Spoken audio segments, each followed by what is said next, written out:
Hello, neighbors. I'm John Palinkas. Marcy and I have called Gateway at Roycebrook home since 2016. It's been one of the best places we ever lived.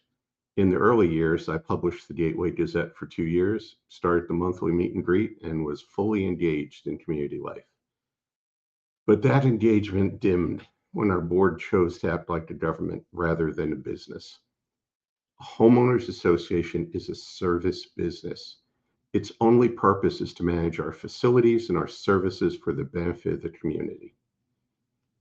When that purpose was forgotten, I took a step back. And after a while, I withdrew completely from the community. But then the Gateway Community Relations Advisory Council gave me hope. The council drew many of us out.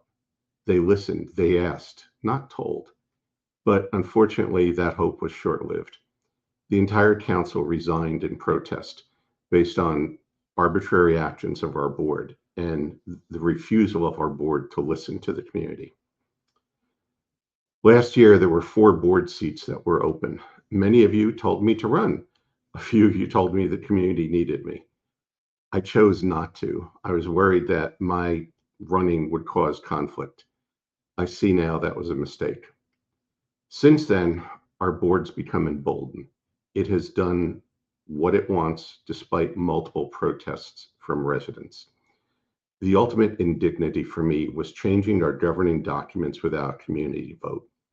That crossed the line. Marcy and I were so upset early this year, we did something we thought we would never, ever, ever do again. We went house hunting. We felt we couldn't spend the rest of our lives under a board that refuses to listen and makes all their decisions behind closed doors. Well, there's good news and there's bad news based on your point of view. We couldn't find any other place to move to, which means we're staying here. And if we're staying here, we're going to fight for this community that we love. So today, I'm formally announcing my candidacy for a seat on the HOA board. Yeah, this is going to bring about conflict and disagreement, but disagreement can be healthy if done in a constructive fashion. For over a decade, I advised C-level executives at Fortune 100 companies how to effectively implement change. I've got some experience with constructive disagreement, and I hope I get an opportunity to utilize that experience here. But let's be honest, I'll only be one vote, so I can't promise immediate change. What I can promise, though, is that the community will finally have a voice at the table. I'll insist that when there's objections, they become part of the official record. Which makes you wonder, why are our board votes always unanimous? Why are the discussions never public or even announced? In recent years, every single candidate has promised transparency and failed to deliver. So I'm not going to promise that. I'm going to promise something much simpler and better. I promise to talk, and I promise to listen. And here's how I'm going to do that. Once or twice a month, I'll sit in the library at the community center for an hour or two and talk with anyone that stops by. The sessions are meant for you, questions about what's going on, and even more important, for a board to hear your opinion.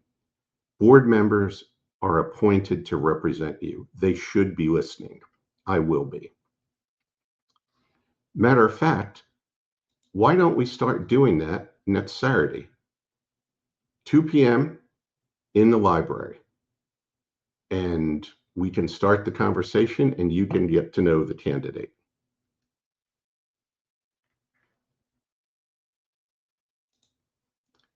What I can do on day one, though, is to tear away the veil of secrecy that our board has used.